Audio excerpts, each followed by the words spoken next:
The Retro Buzz starts right after this.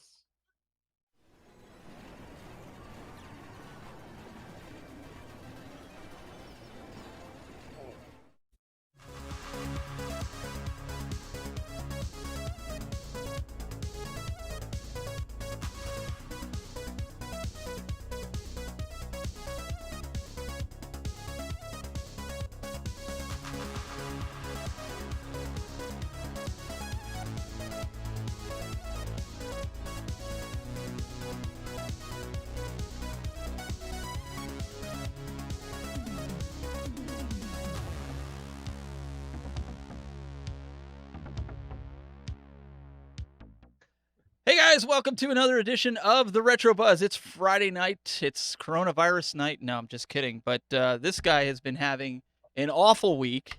We've got Mr. Glenn Planamento, and what do you have now? What do you have in the cup besides Well, Angels? it was filled with everything alcoholic, but I got to get a refill. Oh boy. It's been a tough week. Well, Tough week.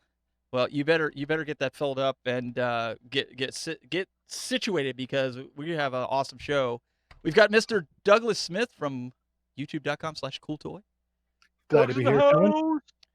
He's getting pounded with hail, so he warned us that if he disappears, it's okay. He's still there. He didn't get blown away, right, Doug? Or I did. I may just get smoten off the map. So we have a special guest with us today, but before we get to that, we want to talk about. Well, actually, Glenn, you know what? There's not really any news to talk about this week because of the coronavirus. Are you sure? Are you sure there's no news? I actually think there is some news, to be quite honest. Well, what would that be? Well, I don't know. I think a friend of mine may have went out and bought himself a TurboGrafx 16 who didn't have one before, and that said person seems to really be enjoying it. Would that be you? Who purchased a TurboGrafx 16 maybe? and really enjoying it? I have to say, I have been playing this thing nonstop since I got it, and I've been playing it on RF on a high-definition TV. So what does that tell you? Most people are out there cringing. It is a system that, like so many in the past, that did get a bad rap. It just didn't take off in the States. But man, it is a good system, and that's why, as you're finding out right now, everything in that thing is a fortune. That's when you know you have a good classic system. If it was a bad classic system, everything would still be $5 on it. But right now, I've been finding you can't get anything steals. under $50. I've been finding You steals. That drives me crazy. You're getting these great deals. So check this out. It didn't get here yet, but I bought an official Bonks Adventure, the original with the box, that was normally going for anywhere from $80 to $160. I got it for $50 shipped to my house. Nice. Right. $50. The worst part of this whole deal is not that, but now I can never go to your house. Your wife will beat the crap out of me because I'm spending all your money. So that's enabling. What's that, Doug? Oh, you're being enabled by Glenn. So yeah. Well, I am a total enabler.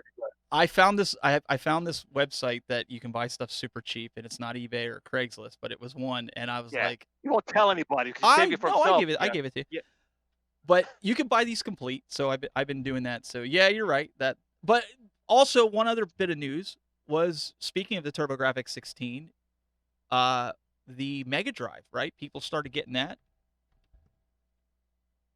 The Mega Drive? No, you're talking about the PC Engine. Oh, I'm sorry. Yeah, the PC Engine. Yeah. PC Engine. I'm like, what? Mega Drive? That's been out for a while. Sorry about that.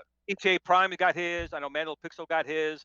Glenn Planamento's will be here any day. It's not here yet, but it's on its way. Play some PC Engine stuff in the house over here. And but yeah, Doug, it scares me because Mad Little Pixel said it's really good, except for a little bit of shuddering in it. That is alarming when he has something positive to say. Something. I mean, it's kind of off-brand. It goes against his mad little image. Yeah. So, but that is good. I mean, I had high expectations and high hopes that it would be good. Like I said, I missed out on the TurboGrafx and the PC Engine and all that growing up. So I'm anxious to dive into it and experience it firsthand. I do have a question for you, Steven. Since you're enjoying your TurboGrafx, would you say you're enjoying it more than say your memories of a Sega Genesis? Oh, I knew you were going to do that to me. I knew you were going to. Be truthful. Yeah. Let me get through the honeymoon. Let me get through the honeymoon phase, which is this weekend probably, because I just got it yesterday.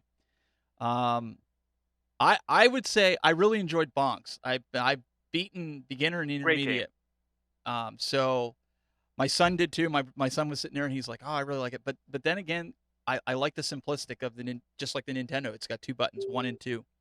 Mhm. But I will But tell it you. got built-in turbo buttons. Well, The okay. turbo buttons are built in. So let me say that, Doug. So I'm sitting there playing bonks, and I could not understand for the life of me why he wasn't jumping so high, and I could do it on my arcade 1-up with the Raspberry Pi. And I'm sitting here going, Mhm. "Did I get? Is this how it is? It's emulated, so they made it jump higher." And then Game's defective. yeah. So then I hit the button on my thumb, and it was a slider, and I'm like, "What is this?" So I Googled it, and it's a turbo button. I never had one as a kid. So I pulled it all the way off, and I'm like, now he's jumping like he should be, and Glenn's sitting over here laughing. So, anyways, Well, yeah, I was laughing at you, not with you. Does that help? well, yeah, you were laughing, but I would say right now the Sega Saturn and the TurboGrafx 16 are my 2 go-to. So I'll leave it at a tie at least for this week. Next week I might have a Wait different until opinion. wait until you get that Pong console. Then we'll talk. On that note, let's introduce our guest who's been waiting patiently through this banter. We have a very special guest joining us. We've got Mr. Richie Knucklez from kingofarcades.com. Welcome, sir. The king of arcades in the house. What? Raising the roof there. Oh, there he is. And look, he's got us all beat. He's got that big kaboom cabinet back there. Yeah. My neighbor Mary Parker would go nuts over that. She wipes the floor with me every time we play it. Every time. Well, That's why I lost the color. Lost the color of my beard from that actually. so Send it off. So Richie, before we get into this, I was watching the documentaries, and I'll go on record to say I had never seen the documentaries before this past Saturday. I know. I'll put their expressions up because these guys are like, what? So I'm sitting there watching this, and I was watching your documentary as one, and I'm not saying that because you're on the show, but I did like it the best. It was the most entertaining because I grew up in the punk rock era. I was in a band. I went through all that, right?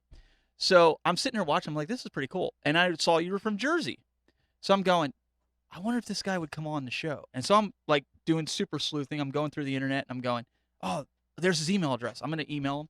So I said to Glenn, I'm like, hey, do we have any openings? He says, why? I said, well, because, I want to try to get a guest. He goes, I said, who do we have this week? He goes, Richie Knucklez. I'm like, dang you. I'm like, I was actually going to reach out to him. I'm like, no, we seriously have him. You lose, baby. I was like, we seriously have him? He's like, yeah, dude, he's excited. He's coming on. So if I had to give my kidney to get Richie to come on, he was like, I don't know. He's like, I got this documentary. I'm kind of a big dude around here. And I said, listen, I got a kidney. You can take it. I have 5 copies of certain things. You can have 4 copies. Just come on the show. And I can't, because of the contract I had to sign, I can't tell you everything I had to do. But we got him on the show.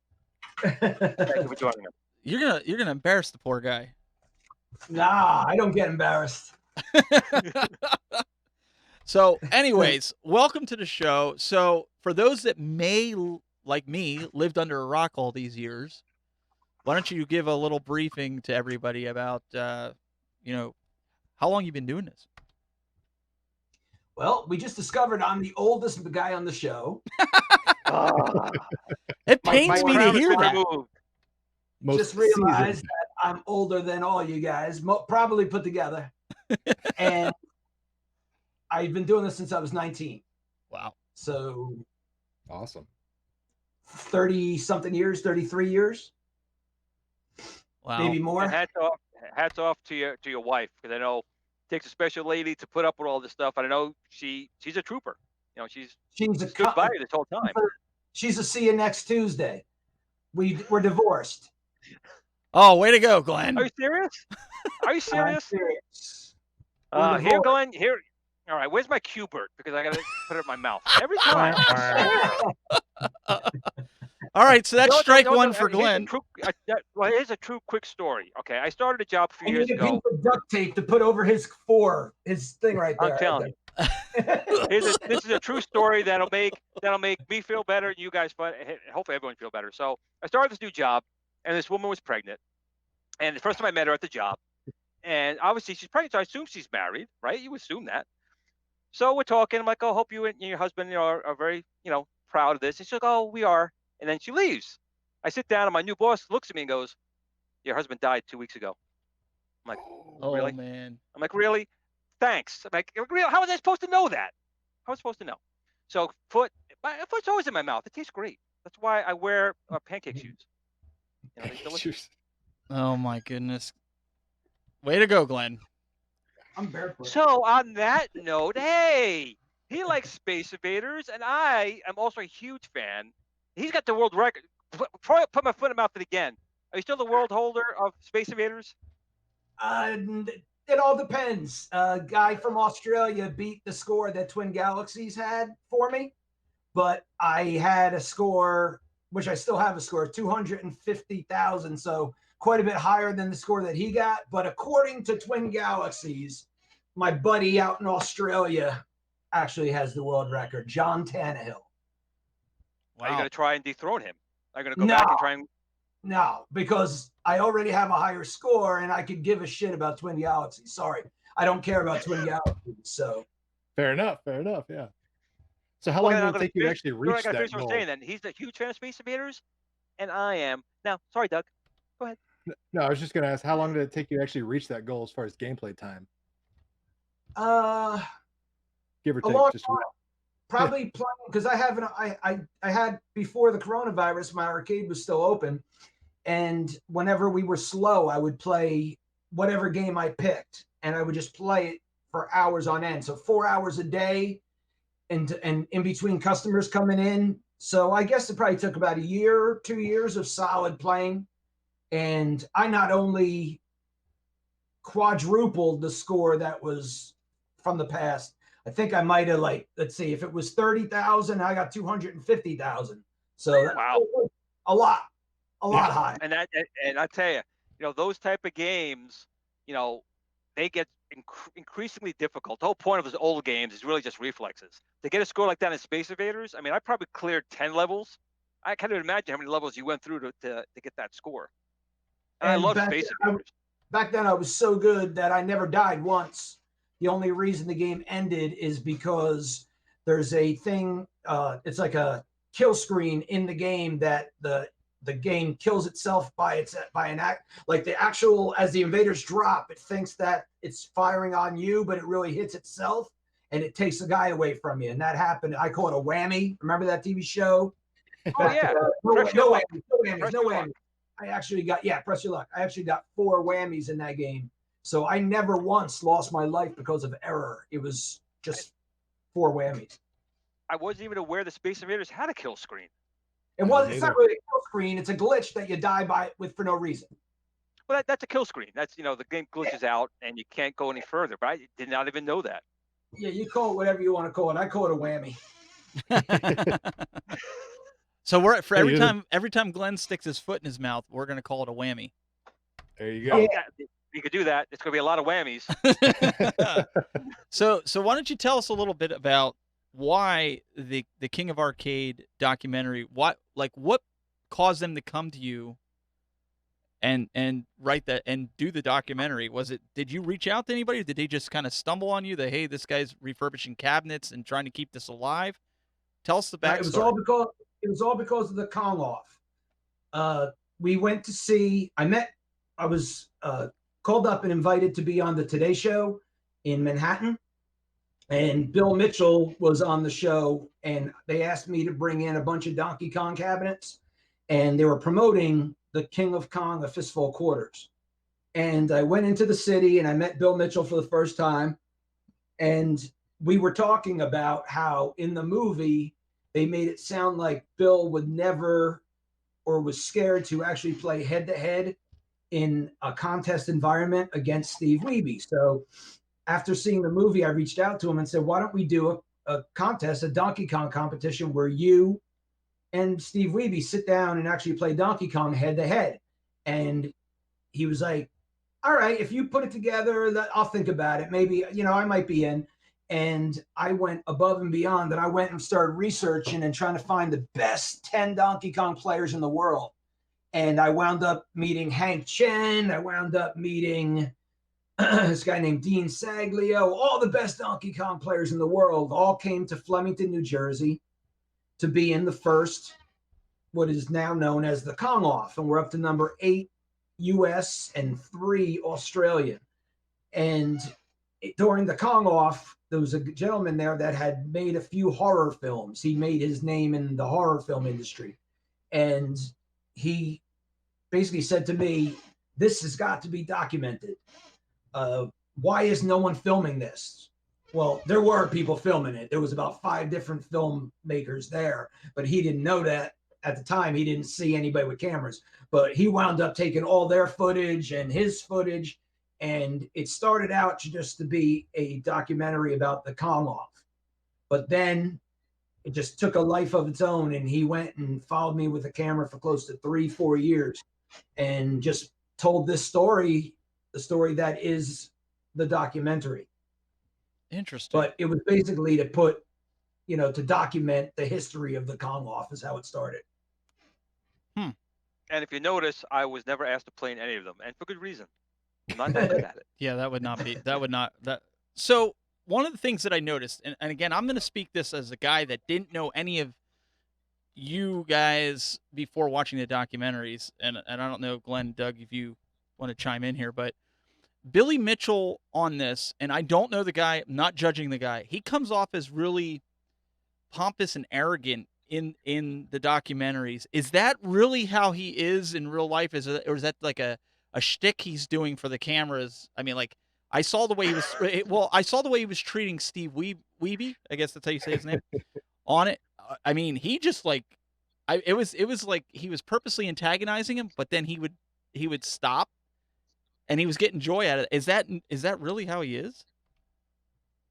He and I are friends, but he's definitely arrogant. He has this persona that he likes to keep up for the people. Yeah. And you always, you won't ever see him without the tie and the suit. It's a character. It's a character he's playing. Okay. But yes, he's cocky. There's no doubt. I mean, I've seen him do interviews. Don't get me wrong. Like, he hasn't turned people down for interviews, so I just assumed it was just like, it's his shtick. But he's a good friend and he's a good family man. Yeah. But I also like Steve Wiebe a lot too. Steve Weeby's a very good guy as well. I think he's on the list, right, Glenn, to try to get on here. Yeah, we have him on the list. We also have Walter Day. Now, they're all on the list. They're on the list. With them seeing put my foot in my mouth only like 5 times in one episode, maybe they'll go, oh, I don't know. So I've got a question about the King of Kong tournament. So when you were putting this together and you're researching, you're putting, your top 10 list of the best Kong players out there. Did you have a personal favorite, somebody that you're rooting for, or were you just like, hey, I just want to see, best person win? Did you have an underdog you were maybe keeping an eye out, or how did this whole process kind of come about for you as far as the selection? That's a very good question. Of course, I made a lot of friends doing this, and of course, certain people you bond with. Mm-hmm. And in the first Kong Off, I really just wanted it to be. It was stressful. It was part of the reason why I'm divorced, in all honesty. And the first one, I didn't really care who won. I just wanted the event to go off without a hitch and be a really good event and something for people to talk about for the ages. But as we got up to like Kong Off 4 and then Kong Off 5, then of course, yes, I do have my favorites. So it looks like, but he's not going to share that. He's not going to share it. That's right. There's Robbie Lakeman is the current. I think he has the current high score on Donkey Kong. Officially, Robbie Lakeman, I think, has the highest score on Donkey Kong skill. There's somebody else. I don't know his name, but that I may have got a score higher than him, but I don't think it's official yet. But I don't know. I haven't been have been out of it quite a bit. But Robbie Lakeman's one of my favorites. There's also a guy named Ethan Daniels who's one of my favorites, and then the guy from Canada. Really, I don't know if you ever saw him. He's big, muscled kid. Really, really funny. Vincent LeMay. So like him a lot too. He's a good guy. Speaking of, No, it's an interesting thing, Joe, is when you think about these classic games, they do have a kill screen. Is there a maximum score, like Donkey Kong has a kill screen? Is there a maximum score you can get that no one can get any higher? Are you joking? I would never joke with a question like that. How little do you know about the game Donkey Kong? Well, I've only got to each level about once. So, that's about it. Basically, it wrecked the game Donkey Kong for people who enjoyed playing the game, because it went from playing the game and trying to get as far as you can to realizing that there's a spot that the game ends, and now you have to grind every single point out of every single board, which they coin now. It's called point pressing. Yeah, okay. And it makes the game intolerable to play. It's no fun at all. oh man, Well, see, that's why I wouldn't know about it, because pressing is like bench pressing, which I don't do. So that's why I didn't realize that. So Pitbull in the chat room, speaking of muscles, he says, "Hey, tell Richie buddy it's Steve." CP. Steve P. Sorry, he's in the YouTube chat room, and he goes by the username Pitbull. He's a big muscular dude. That's all. That's. I think my daughter went to see him in concert. Okay. Right, Pitbull. Not. I don't know. I don't think it's that Pitbull. That's just his user. That's just his user handle in there. Not Mr. Worldwide. Doug, right there. Oh. Steve. Says Steve Poten. Podienzo? Yes. Yes. Yeah. Hey, Steve. Good guy. He was trying to get it. He was trying to get your attention on YouTube, and I'm like, no, he doesn't have that chat pulled up. I'm not looking. Can you flash the video, the website Video Game 911 for me real quick? I sure can. After we're done, if any of you guys have consoles or anything that you needed fixed, please go to this website. This is where we repair anything you have, from pinballs all the way down to consoles. There's nothing we can't fix. So please take this time. If you're going to be sitting at home because of the coronavirus, have nothing to do, if you have a broken console, send it here. We will first disinfect it. We have a disinfecting light. And then after we disinfect it, we will send it back to you, and then you can sit at home while you're quarantined for the next few years. Thank you very much. No, that's. I was thinking about that with Doug, with the TurboGrafx 16. Like, what would happen if that broke? I know you would be happy. Yeah, I mean, I would be happy because I would have something to jab fun at Glenn. But honestly, no, it's great. There's a service out there that you can ship this off, and somebody that knows what they're doing can actually fix this and get it up and running. So that's awesome. We're the guys to do it. So send it on out to Denville, New Jersey. There we go. So speaking of, go ahead. I'm sorry. No. I was going to go down that road of Jersey. You said you had a story about that. Phillipsburg. Yeah, so for those that don't know, I grew up in Eastern Pennsylvania, which is near Easton. If you cross over the Free Bridge, you're now in Phillipsburg, New Jersey. And I was talking to Richie earlier, and I said, my dad used to work in Phillipsburg, New Jersey, right on the freeway there. He worked for a printing company, and Richie's like, oh, I got a story for you about that in Phillipsburg. So I just wanted to preface that's where this came from. I was in a band called Knuckle Sandwich, how I got the name Richie Knucklez, of course. And we had been on tour from I guess it was somewhere around 2000, right around the millennia change. And we got back from tour, and I didn't know what I wanted to do with my life. And I had collected arcade games in the past. And I don't know, I had a basement full of arcade games. And I said, you know what? When I get home, I'm going to open a bar/arcade. And now this was right around 2001. All right. So I put together a few of my friends that had money, and we bought. Do you remember where the Free Bridge is in Phillipsburg? Yes.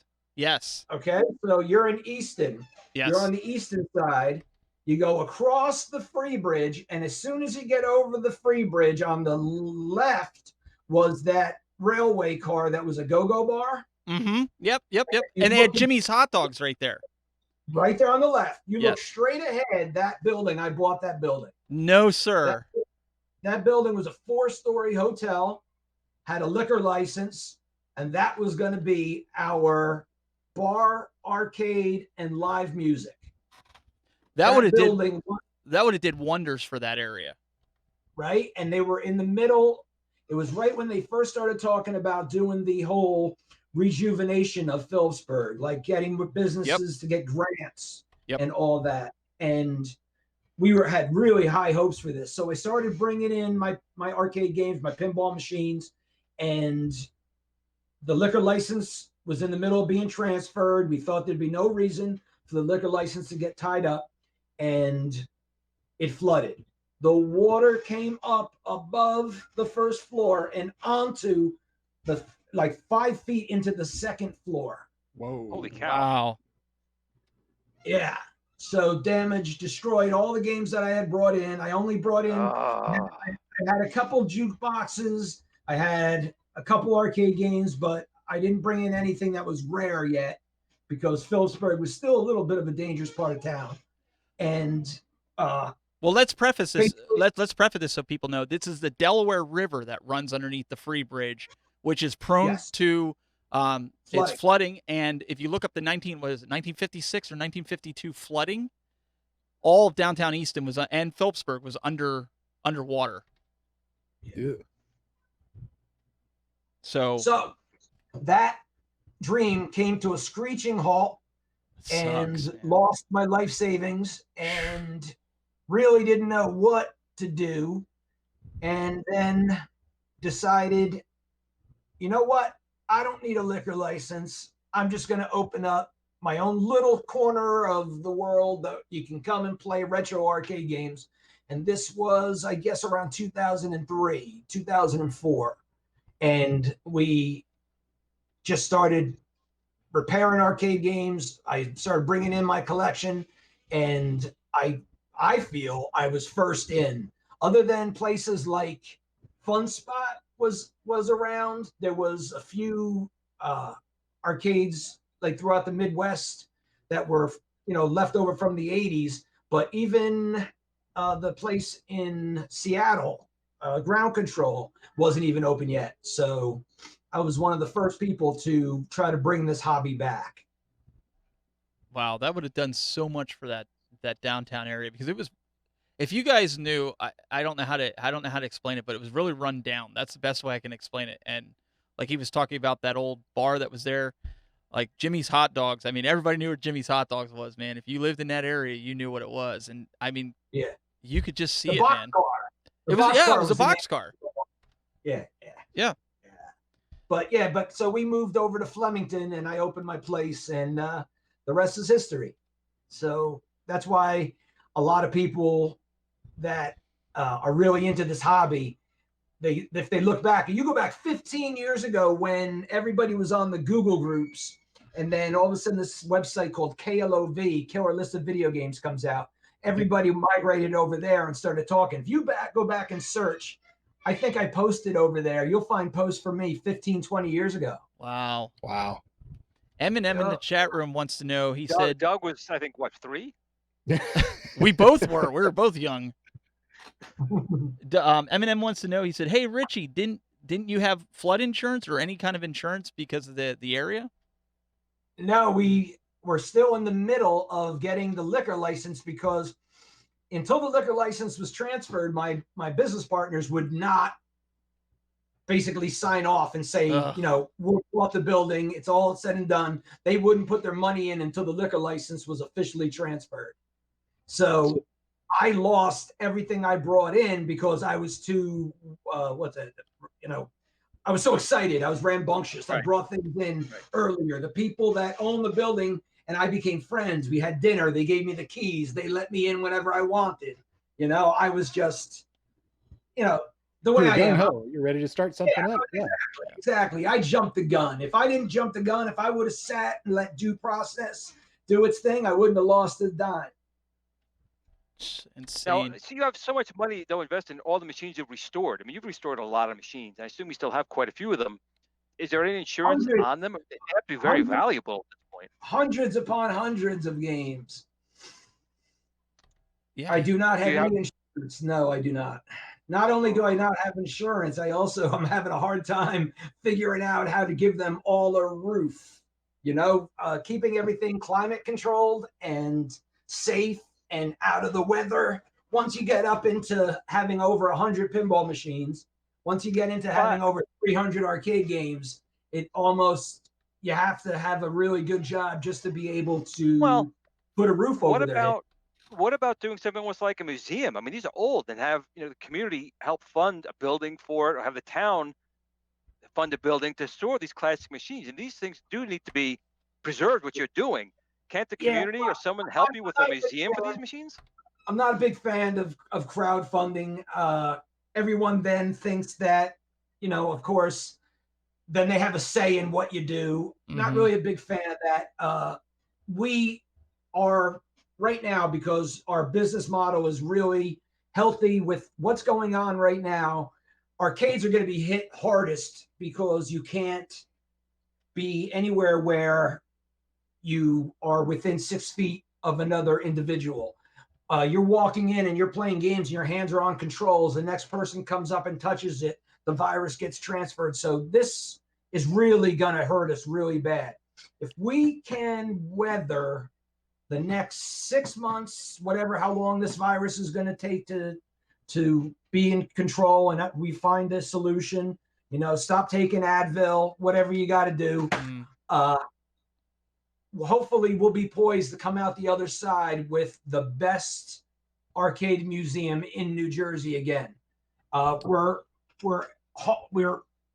collection is immense. Our collection is amazing. Once this is all said and done, we're going to open up bigger and better than ever. We just have to be able to, like next Sunday, I'm having an arcade auction. It's on a Facebook page called Arcade Exchange.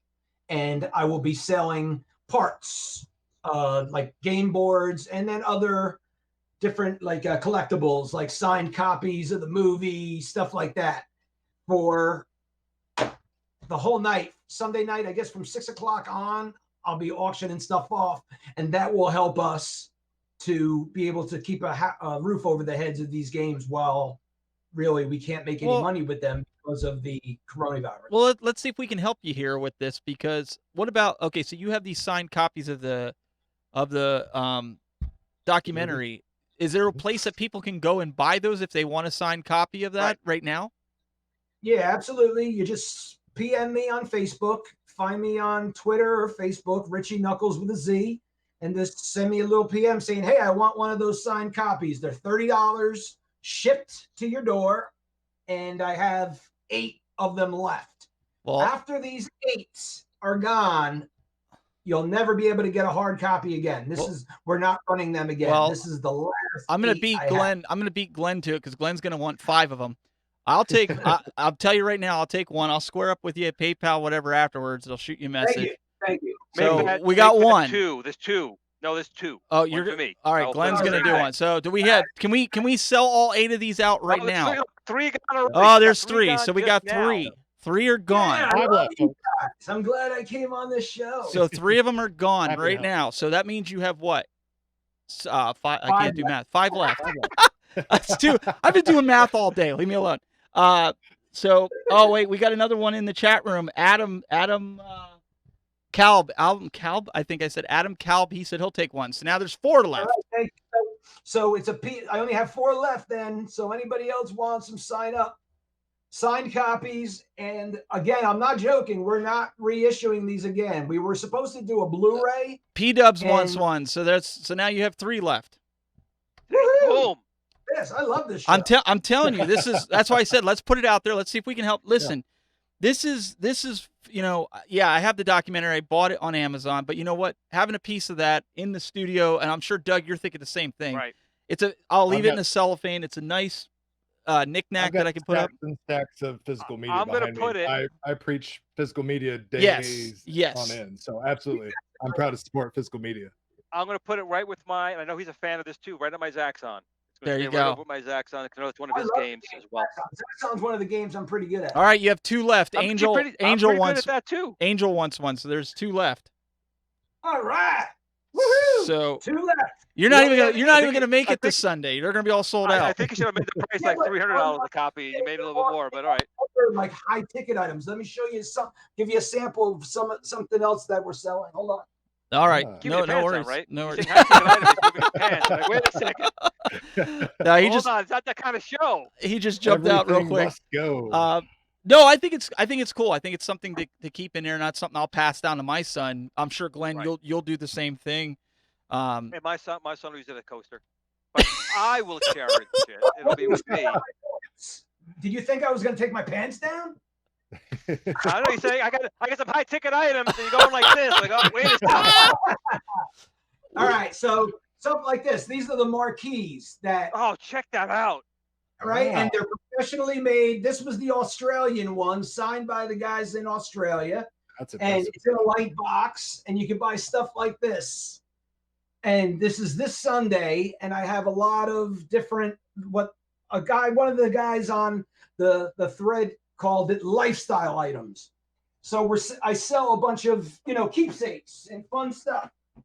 And then I always throw in, Walter Day does this trading card series, and then I always throw in free signed trading cards. That's the latest trading card. I don't know if you can see it, but that's Walter Day's trading card right there. So I throw these in as gifts with everybody that buys something.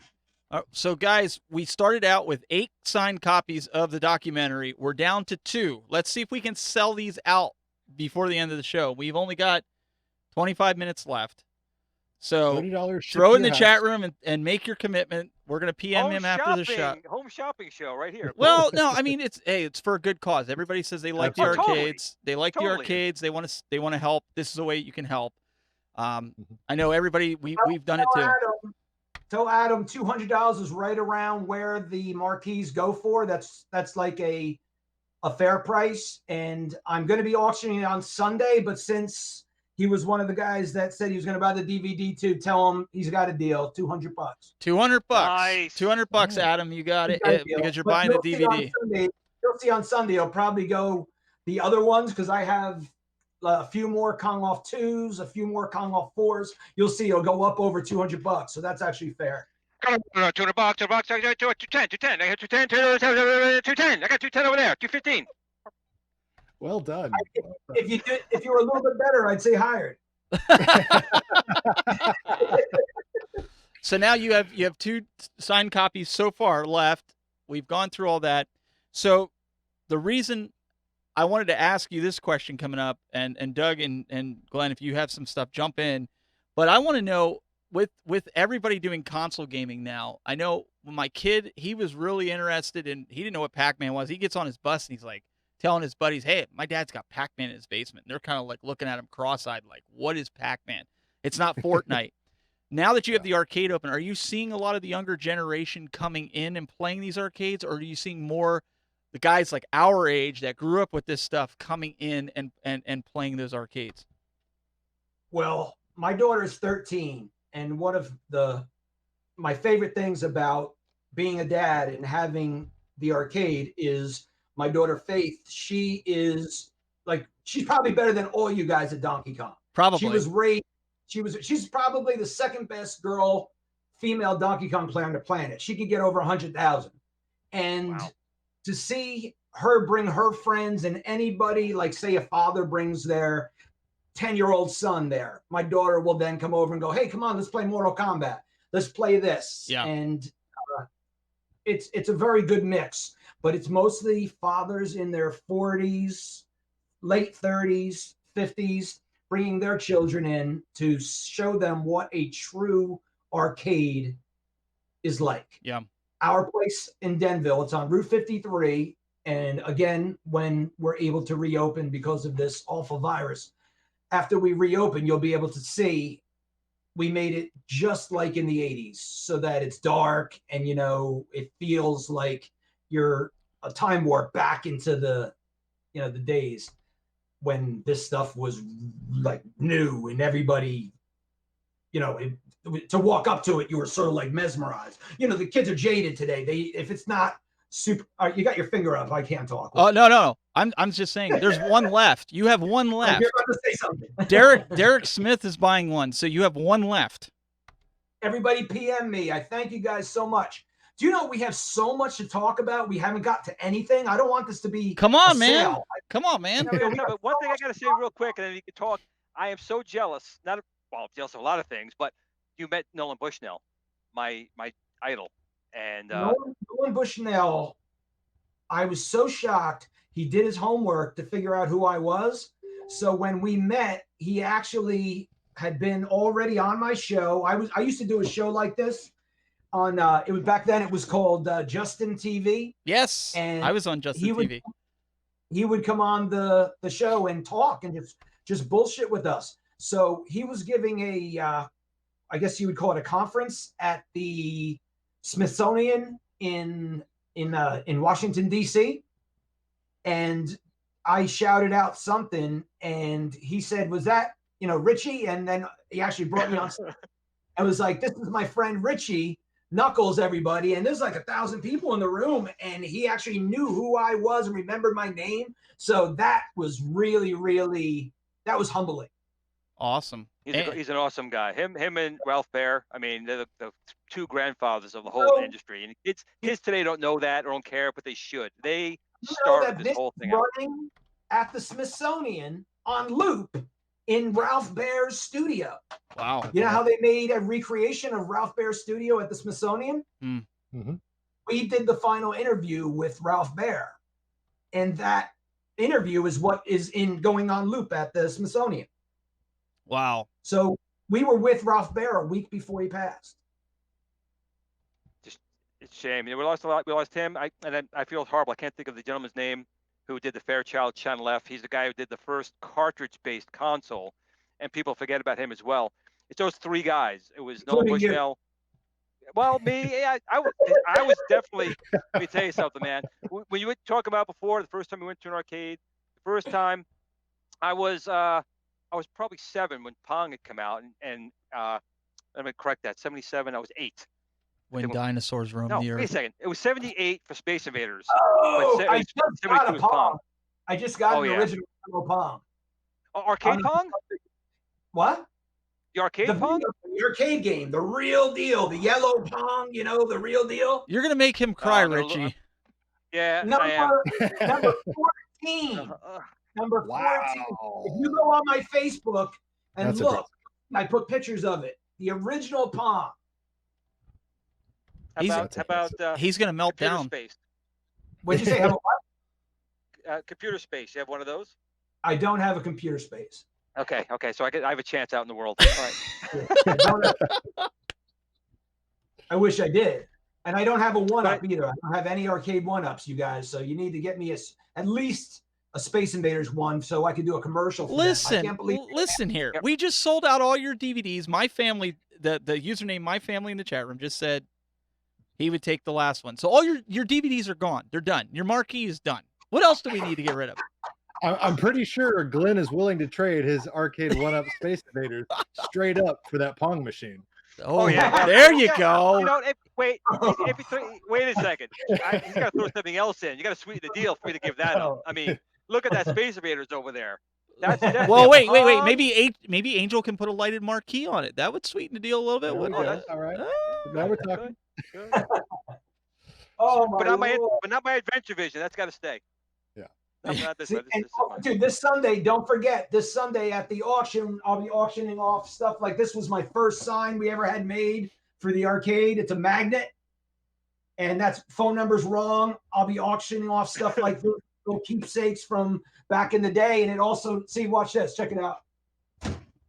Woo! Nice. That's like a game. We'll be auctioning off a lot of fun stuff. So that's on Arcade Exchange this Sunday night. Not this Sunday, next Sunday. So like what? Like the 3rd or 4th of April. Yeah, 9 days away. Yeah. So it's a Facebook auction. You got to sign up for the. It's called the Arcade Exchange. You have to sign up prior. Make sure that you ask to join, be a member, and then you can auction, be part of the auction, and win a whole bunch of fun stuff. So the people that are, and we'll get on to some other, other topic here. but they want to know how all the ones that, like myself, and I already PM'd you, but other people that aren't your friend on Facebook, how can they, commit to buy this and everything? They want to know. P-Dub says, please confirm how we should reach out to him after the show is wrapped for the DVD. Should they just put, hey, I was one of the viewers on the Retro Buzz. I offered to buy, you already know who I am, so I didn't put that. I just said, hey, I committed to it, blah, blah, blah, blah. Can you put this up on the screen? 908? Can you put this up on the screen? 908? I could probably give me 1 second here. Just put my phone number up there. Okay. You sure you want to put that out publicly? Yeah, I don't care. That's my business line. Okay. All right, 908 797. Okay. 7901. All right, I'll put it up on your lower third since it's a business number, and then people can touch base with you on that. Like I said, if you're friends with them on Facebook, just send them a message on Facebook for that. You guys, I have to say, you guys really got me into a pickle with all this by having me watch these documentaries because Hey, look at that. I mean, Look at that. Looking marquee as well. There's another This is marquee. the third one. And see, it's like a real marquee. It isn't cheap. It's like the real deal. Rich from This Old Game made these. And this one is signed by Steve Wiebe right there and Billy Mitchell. Wow. Over there. So this was the third Kong off. We have these for sale as well. And this Sunday, I'll be selling stuff like this. Very cool. It's definitely stuff you can't find anywhere else. Yeah, it's fun because I have so much of this stuff, but it's a piece of history, arcade history, that only goes up in value. I've had so many people contact me and say, oh, wow, I heard you have like the very first poster that Twin Galaxies ever made, poster 001.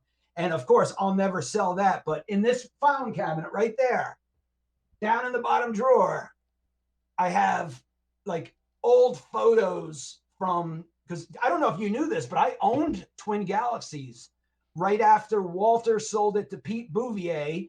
And then I got it after Pete Bouvier, along with a gentleman named Jordan Adler. He and I together owned Twin Galaxies. Very cool. But Didn't know it was right during my divorce, and I basically gave it away because it's a long story. That'll be in my book. But I was the owner of Twin Galaxies for a short, hot minute.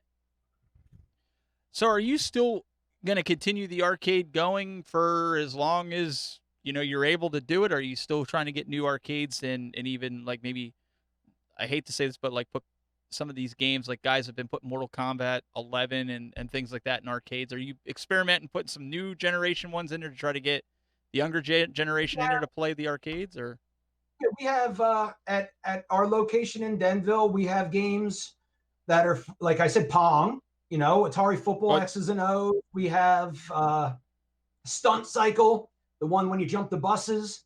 Mm-hmm. So the Bronze Age games all the way up to like a brand new Wizard of Oz pinball. Then again, we have the new, I don't know if you heard, but it's the sequel to Robotron. It's called Nex Machina, made by some guys out in Denmark or somewhere, along with Eugene Jarvis, the owner of Raw Thrills. We're doing the sequel to Robotron called Nex Machina, and we will have the only arcade cabinet of the sequel to Robotron. So yes, Robotron's an awesome game. That's gotta be pretty cool. Wait a second though. Do you have a Tron? Do you have a Tron game in there? Because then you will make Glenn happy. Not only do I have a Tron, I have 3 Trons. Oh, he's got you beat. And I've only got 2. I have an E-Dot as well. I have an environmental disc of Tron as well. Oh, that's nice. That's Even nice. more Yeah, very much so.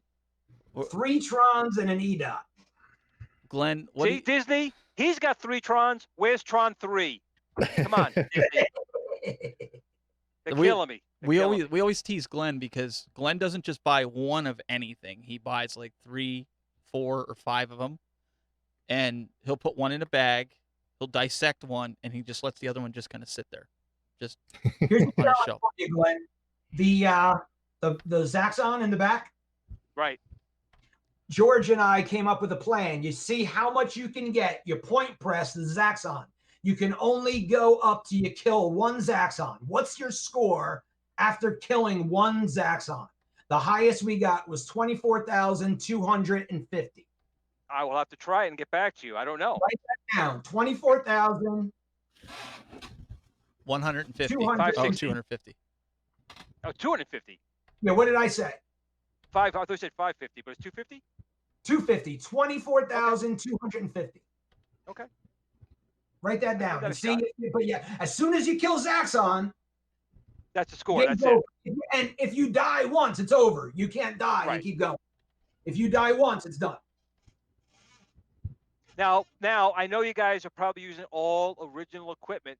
My joystick is my own Tron joystick, so putting it out there right now. I don't have an original stick, so I don't say mine's superior to a regular Zaxxon stick. So I'll do the best I can, but just note, with one caveat, it's got a non-original joystick in it. That's okay.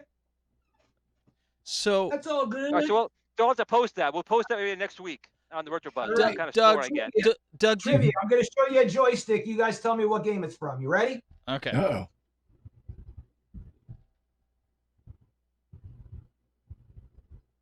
That's got like some kind of twister to it. It does have a twister on it. Let's see here. I'm gonna look in the chat. It's not Akari Warriors. I can't say Akari Warriors. What? What? Did you say Akari Warriors? Yeah. I did. Nice. The old man gets it. Very good. He's been redeemed. Good job. Yeah, Except for I don't know what that dance was. Yeah, please don't ever do that again. it was kind of like Egyptian, right? Yeah, just his hands all special. Sean Powers in the chat room. He got it too. He said Akari Warriors at right about the same time. You know what? I've never seen. I think the only arcades when I was younger that I saw was like Donkey Kong, Pac-Man, Galaga. I saw like WrestleFest. WrestleFest was one. Hogan's Alley.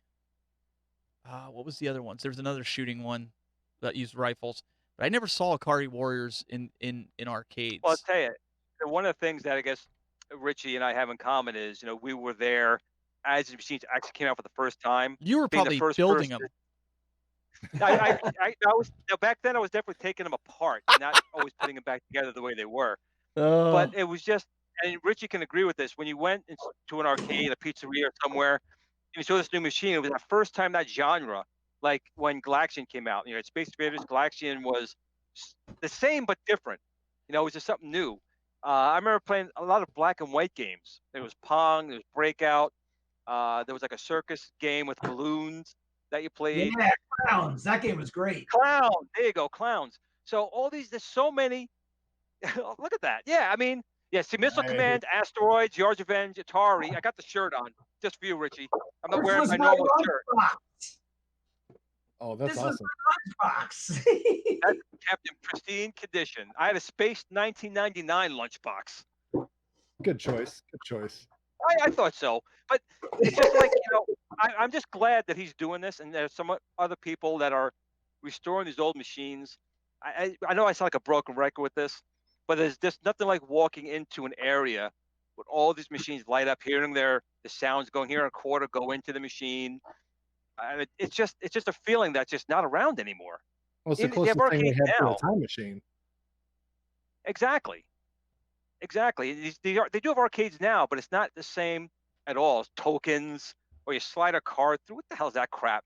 You got to get a quarter. You got to beg some guy who's not paying attention to you. Here's $1. Give him my 4 quarters. And he's not paying attention. You kick him and get your quarters. Then you go into the machine. But you guys got to take a road trip and bring the show on the road after this this quarantine is up, and come on and check out my place. Do a live show. Well, that would be cool. Richie, I will definitely come down. That's without a question. I will be down. Hey, and Glenn, we could go live from there because I have the remote broadcast. My family lives close to that, so I'm sure that would be an excuse for me to go back that area. Over 100 games on the floor, so.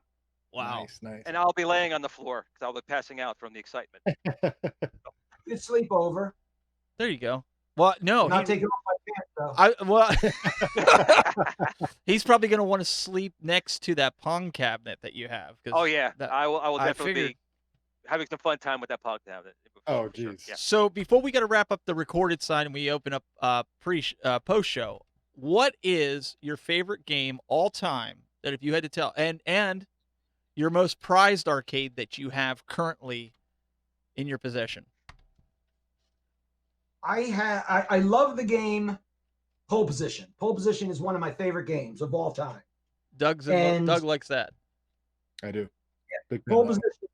And not only did I get so lucky, this couple called me and they said, we have an arcade game in our basement that we're looking to get rid of.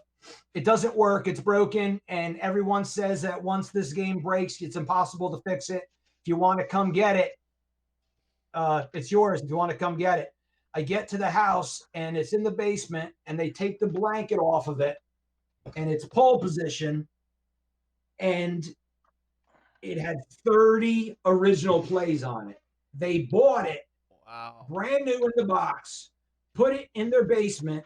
They were filthy rich. Put it in their basement, climate controlled. It broke within the first 30 plays, and they just threw a blanket over it and left it there for 30 years. Oh, And I went there and I got it. After I got all the dust, the surface dust off of it, I have pictures of it. The dashboard, if any of you guys remember this, Pole Position, I guarantee you will never find a Pole Position that has the plastic dashboard, the original, that doesn't have a cigarette burn on it. This dashboard was like it just left the molding process of being formed. Not a single cigarette burn. And the inside of the cabinet was spotless because it was sealed. And no dust could get in. So that would probably be my prized possession, the Pole Position, and pinball would be my Wizard of Oz. Jersey Jack made me my own Wizard of Oz pinball machine, and he actually inscribed it, says on it, 1 of 1 Richie Knucklez edition, Wizard of Oz pinball machine. wow, that's awesome. That's definitely a keepsake item that you'll have and cherish for your entire lifehood. I mean, that's something no one else will ever have, and you've got your own version of it. That's great. And when he was 8, Jersey Jack gave us a tour of the factory and closed the whole place for us on a Sunday and let my daughter and I go crazy running through the factory. And he would give her like playfield pieces because Faithy really loved the Wizard of Oz. So a lot of good memories with that machine. Glenn, what are you up to? It's my little Pole Position. Wow. Look at that. Look at this over here. That's great looking. That is beautiful. And it does work. Got the steering wheel, works right here. Where'd you get it? Actually, to believe it or not, a buddy of mine, his name is Bruce Yeager, actually made this. And it actually, believe it or not, it's got a TV plug and play in here. If I hit this button, I think it's been a while. So you can select. It's got Pac-Man on here. How do I go back? It's been a while since I played this one here. There we go. Got to go down to quit. Well, screw Pac-Man. I agree. So it's got Pac-Man, Galaxian, Dig Dug on here, but Pole Position does work. Got steering wheel, got your gas pedals up here. I'd love to play Pac-Man with a steering wheel. That'd be great. It's actually a joystick too. So it's a steering wheel, but it does. You can see it does turn like a joystick. Let me show you what that's Faithy it. made. Hold on. We always catch him. We always catch him at the wrong time. Yeah. So Bruce, if you're in the chat room, I know you usually watch the show. Richie's probably going to put it in order for one of those if you're still making them. Hell yeah. See? I want one of those. That thing's badass. Yeah. I mean, he did a great job. Look, Oh, so bright. I don't know. He's breaking something over there. I heard. Oh, now he's back. So other things that we'll be selling on Sunday will be like mouse pads. Look at that. There you go. Nice little mouse pad right there. We got stuff like that. And then my daughter made this for me, but the eyes fell off. So I don't want to show it to you with the eyes off of it, but I'll show you as best I can. You guys can talk while I do this if you want. Okay. Well, guys, we'll want to let you know real quick while he's doing that. We really appreciate everybody coming in. Who do we got next week, Glenn? You always ask me that. I gotta Come prepare on, me. you I have forget, to. I'm old. Oh my You're goodness. prepared. Hold on. You get 6 days notice. Well, while he's I- trying to I- figure it I out, think I know who it is, but let me just double check. we're trying to figure that out. Just to let everybody know, Good Friday, which I believe is like April 11th, I think it is, somewhere around there. We will not have a show. It's Friday. So that'll be the week we'll be off, but we'll be back the following week. We're booked all the way through April. And as soon as Glenn gets his stuff together and gets his calendar right, It's together. Okay. So it All will be Gamester, John Gamester 81 will be on next week. Cool.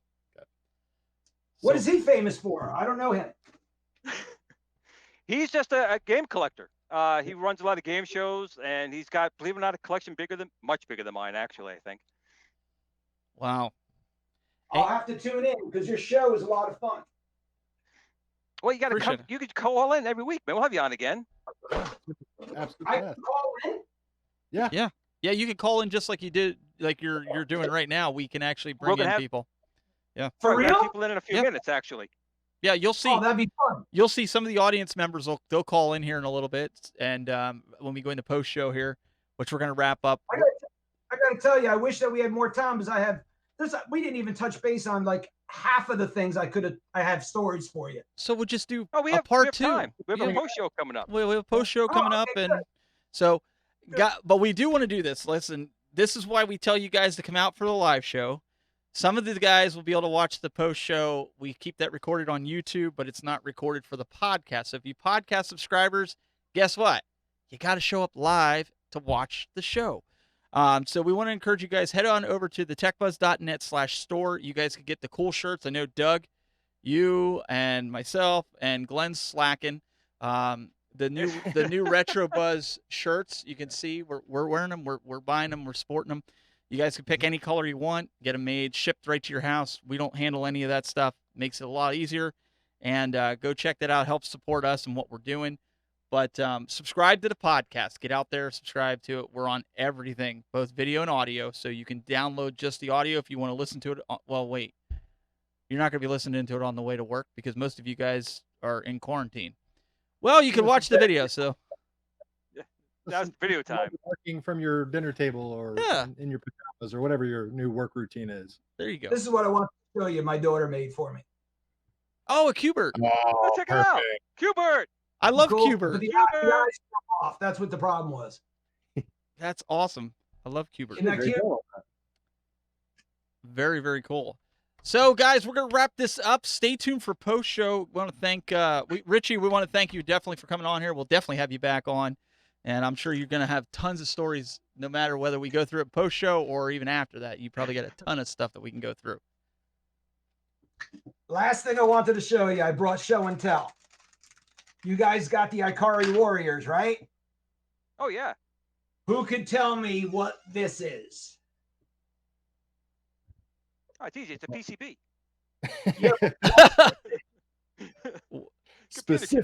Specifically, I wouldn't know what that is. Oh, I know what that is. That's the lunar lander computer from the Apollo mission. Wow. That was close, but no cigar. Oh, wait, before you tell. Lander? It's not from the Atari lunar lander? It's Moon Patrol? Wait, let's see if the chat room knows before you give it away. Anybody? Bueller? Read what it said. Struggling. Let's see. Super missile attack. Oh, whoa, really? That's the missile command mod from GCC computers when they were modding them. This is the original. This is the original board. This isn't the fake one that someone made and added on. Oh, okay. So So when Atari came out with Missile Command, obviously, it did very well. But after a while, it started to get, started to fade out. People didn't play it as much. So these two guys in college who ended up starting General Consumer Electronics. Yeah. Right. So they basically reverse engineered Missile Command and made this add-on board that started a huge lawsuit with Atari because they were selling this board for $300, right? So instead of spending $3,000 on getting a new arcade machine, you put this $300 board in, and you now had basically a new game. So they thought a few, they sold almost $200,000 worth back in like, what is it, 81? And then Atari went after them saying, listen, you can't do this. And then they took them to court. Then they found out in court that they didn't actually change any of their code. They overlaid code on theirs. So Atari couldn't touch them. But also Atari did not want them selling more. So they said, okay, guys, they bought them. They said, listen, what do we need to do to make you guys happy? They said, we want to make games. Okay, we hired you. Here's 50,000 for you, 50,000 for you. And they threw them in the corner, literally threw them in the corner. They weren't expecting jack poop from them. They just wanted to buy them off. But then when the Atari 7800 had come out, these guys were sitting there doing nothing. They made another couple of games, and they're like, why are we wasting these guys? We should be using them. And then these guys actually developed, I think, 90% of the arcade ports for the Atari 7800. And they also, I think, made something else you may know called Miss Pac-Man. Have you heard of them? Nope. That was them. No, we have Crazy no, Otto came from these two guys no idea. from MIT, dropped out of college. When Namco came out with Miss Pac-Man, they had nothing. They had Pac-Man and nothing else. These guys came out with Crazy Otto, and then they're like, well, it's kind of good, but can you make it something different? They made Miss Pac-Man. So people wonder why, like, Namco doesn't release Miss Pac-Man and license as well as they did before. And this whole thing with At Games getting some licensing stuff from these guys. That's because Namco, Bally Namco, never created Miss Pac-Man. That was these guys who made that board he's holding there, which I am really jealous of now, that you have that original board. That's awesome. If your arm's getting tired, you can put that pole position down. I can't. No, that's the only exercise. That's the only exercise he gets during the show. It is. And I'm hoping it's making you tiny jealous. You have so many things. I'm hoping I have one thing that's making you jealous. I'm hoping. I am so jealous of that pole position thing right now. I'm so jealous. Okay, now I can put it down. Now you said it, now I can put it down. Now goodbye. Now you go away. All right. But yeah, that board, that add-on board, that's something that, again, you can't find. You're not going to see that anywhere. So I put that in my missile command and let people play Super Missile Attack on the original hardware. And if you're a geek, it means a lot to you. If you're, you could care less about this stuff that no one understands. But to play Super Missile Attack on the original board for some people is a big deal. So you guys said at the beginning, not to interrupt, but Kyle Deacon, he was busy. He's actually in the YouTube chat, and he's saying hi to Richie. He says, call in, man. You gotta call in. Hey, Come on, fellas, Theo, call in. Glad to see you again, Richie. I knew you guys would hit it off. So thanks for the chat. So let's end this up so we can get some callers calling in. So Richie, again, thank you so much for joining us. And if people want to get in touch with you, your website, kingofarcades.com, and then your business number 908-797-7901 if they want to get in touch with you. That's the best way to get a hold of me. Text message me at that number, or of course Twitter and Facebook. Also, my daughter made me do Instagram, so Instagram as well. Awesome. Want to thank Mr. Douglas Smith, Mr. Cool Toy himself. And if you guys didn't get a chance, go over and check out his channel. He did an awesome review up there of the Burger Time cabinet. If you guys have been wondering if it's something you should pick up or check it out, I know, Doug, you thought it was really cool. Yeah, I think they did a great job. It has some quirks that just it's what happens when you get multiple games on there. But other than that, overall presentation, I think was a great job. It's a beautiful looking cabinet, and I'm happy to have it in my collection. Awesome. So go check it out. And also want to thank Mr. Glenn Planamento. And Glenn just actually put up a video, which actually was he actually got me in the beginning. Yeah, you got me in the beginning of it with the whole Negan. And listen, you need to go over and watch it. It's on his new arcade that he has sitting there, to his left. I believe it's his left, my right. It was really well done. The intro. I didn't watch the whole video because it's like an hour and a half. But what you're basically saying is, the other one's not well done, but this one was. I get it. The other ones weren't well done. No, I always like when you do this. I love when you do the skits in the beginning. It was really good. I thought it was real, like, creativity. You had it, man. It was there. I didn't really do anything. I mean, Negan broke in again. My son let him in. He just lets the guy walk in here, and he trashed my other one. So I always have more than one. He trashed one on me. But he used your money and spent $5,000 on. Well, he did that too. Yeah, that's what Negan does. But I assume you're going to blame me for going long again. Is that my fault again? No. We're okay. We're okay. We'll wrap it up here. I'm not going to have him go down where you can find him. If you guys don't know by now, we're like 15, 16 episodes in. Yeah. But check him out, youtube.com/. I am the coronavirus of the gaming industry. I am everywhere. Yes. He's the well, I don't know. Him and Richie both said that they were the cause of it. So that's up for you to decide. Stay tuned for post show. Those of you that are staying here live, the rest of us, guys, thanks for tuning in. Subscribe. We'll see you next time for more of the Retro Buzz.